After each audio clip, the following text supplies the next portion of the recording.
back to Exhibit Extras, where we give you some more in-depth looks at our exhibits.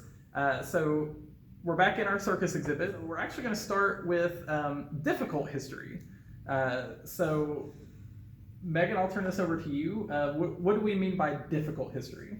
So there has been a push in public history over the last couple of decades to engage with difficult histories, which is kind of a broad way of saying the parts that maybe we don't always want to remember or focus on. And so public historians like Joe and myself and our executive director Anne, we work really hard to try to showcase all aspects, or at least a representative selection of aspects of certain histories that we cover. So difficult histories, can be related to violence, labor, environmental degradation or climate change, sexism, racism, etc. So, it really depends on what you're looking at and covering. But in the case of the circuses, it's kind of all of the above, actually, with those things. Yeah. So the circus is remembered as being a really glamorous piece of Americana, really dazzling and spectacular and shiny, and that's how we see it in our memories and in our imaginations. But if you look at the history of the circus largely and then also locally, that's not always the case. And so we did really want to emphasize the fact that that mirage that you're getting doesn't really show a lot of the kind of behind the scenes aspects that maybe aren't always so pretty. Yeah, and how possibly circus life impacted different groups of people differently, whether it was low income, women, people of color, whatever. So drawing attention to that is a really important aspect. Again, I'm sure Megan feels the same way. We don't like to necessarily just glamorize the things that we talk about. We approach them in a very realistic manner, and this is a very realistic part of the entirety of circus history. So you want to tell us a little bit about the panel that we are standing in front of? Yeah, absolutely. So this panel right here is meant to kind of engage with some of this difficult history. And as Joe mentioned, one of the ways that you can do that is by emphasizing perspective or point of view. And so each of the panels tries to come at the material either from a third party point of view, or specifically emphasizes the point of view of certain groups or individuals, right? For instance, women and people of color, we do address that in this exhibit. This is a comparative panel that is meant to kind of compare and contrast circuses from the past and then those of the present, and show what they have in common still, but then also what's changed. And one of the things that has changed is this kind of human zoo component. So one of the most popular aspects of circuses then and now are often animal performances, right? And that's another difficult history that we can get into in just a second. But another really tough part of the circus is acknowledging the fact that these human zoo, anthropologic, otherizing acts were taking place, right? So it emphasized a lot of cultural difference. So for instance, the Buffalo Bill shows and their portrayals of Native Americans. You also see this exoticizing of people from other places around the globe. And you have to think too, the circus was coming of age during this globalization movement, right? Especially when the US was emerging as a world superpower. Like World's Fairs. Exactly, same thing, right? So these traveling circuses had large menageries of animals, very exotic collection of animals and other curiosities, including people. So for instance, we have examples here of advertisements for a Zulu warrior, and also for stars of the royal court, right, which I think is credited to Japan. And then down here, you also see instances of ableism. So emphases being on like giants or people who are of shorter stature, folks who maybe were albino, conjoined twins, severely overweight people or obese people, severely emaciated people, incredibly maybe hairy people, right? And so this emphasis on deviation, on difference, on individuals who were outside of what was considered the mainstream, that was a feature of early circuses that has changed which is a good thing. But we do need to acknowledge that people paid money to gawk at their fellow man. Which, if I'm not mistaken, it's also the same time that Ripley, the Ripley's Believe It or Not, like, again, sort of overlapping time period with all this stuff. Yeah.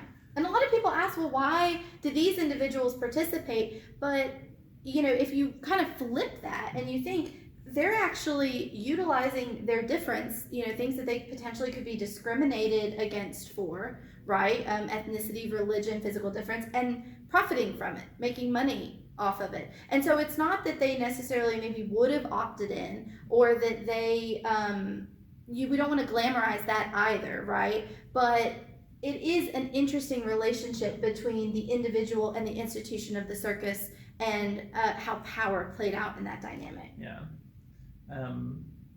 Now we are going to talk about animal stuff here in just 1 second. All right, so we are now in front of another panel.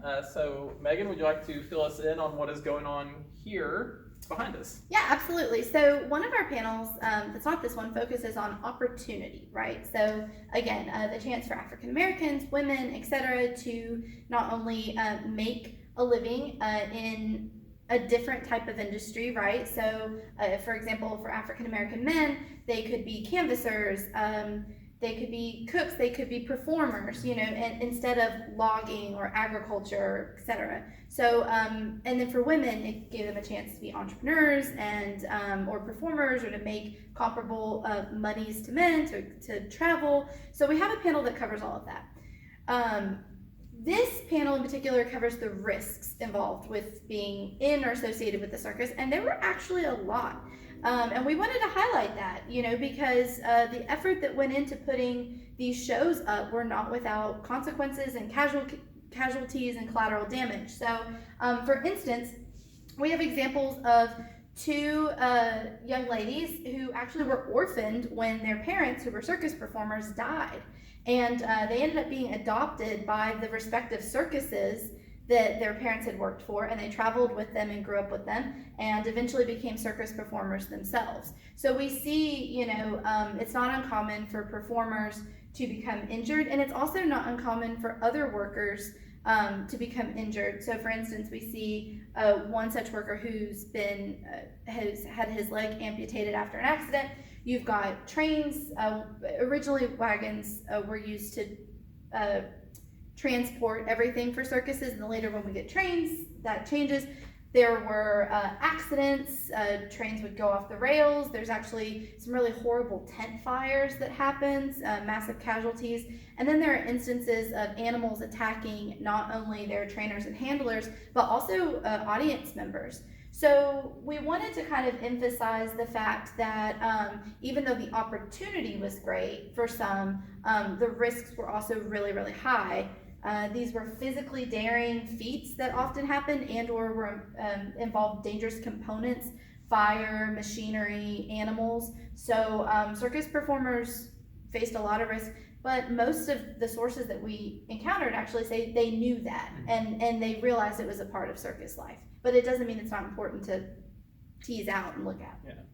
Yeah. So one of the things that I'm always interested in with exhibit design and a final exhibit is what is included and how it's included, but also like what maybe didn't make it. So this panel also talks about Mary, correct? Yes, Murderous Mary. Murderous Mary. So it's not featured prominently in here. So how did you decide about what to include of Mary and like what to leave out, and to take such a potentially well-known topic and it's not like a focus, but it's there, but like, so how did you get through that process? Yeah, absolutely. So in our area, for those of you that aren't familiar, there is a story. It's highlighted here in this kind of breakaway vignette, but it's not, you know, it's not incorporated throughout the rest of the panel. We wanted to acknowledge it, but we didn't go into as much depth as we could. Yes, in the town of Irwin. The circus was going through, there was an elephant named Mary. She had a new handler who was young. I believe he was in his early 20s and totally inexperienced. He was not qualified in any way. He was riding Mary, and Mary wanted some fruit from a local cart or, you know, something, and he kept hitting her, to try to dissuade her from that behavior, and she got sick of it, and so she ended up killing him, I believe by trampling him. And so the townspeople of Irwin called for blood, and they wanted Mary to be executed for murder. The circus eventually relented, and so they tried a couple of different ways to execute Mary, and they were unsuccessful. They eventually achieved their goal by hanging her from a railway crane. And there's a photo of that, and it was actually covered in the newspapers. And one of the historical circus route books that I saw, it actually mentioned, they have little notes for events that happen in different areas if anything of exceptional occurs, and it said Mary was killed. That's all it says. But the coverage of this was really extensive. We chose not to include, for this exhibit, I chose not to include the photo of Mary, because this is a family-friendly museum. It's also a central point for visitors and tourists to the area. And so it seemed a little graphic to include in this kind of context, right? It's not that I'm opposed to it necessarily, but we also don't really want to feed into that whole macabre, spectacularization of death.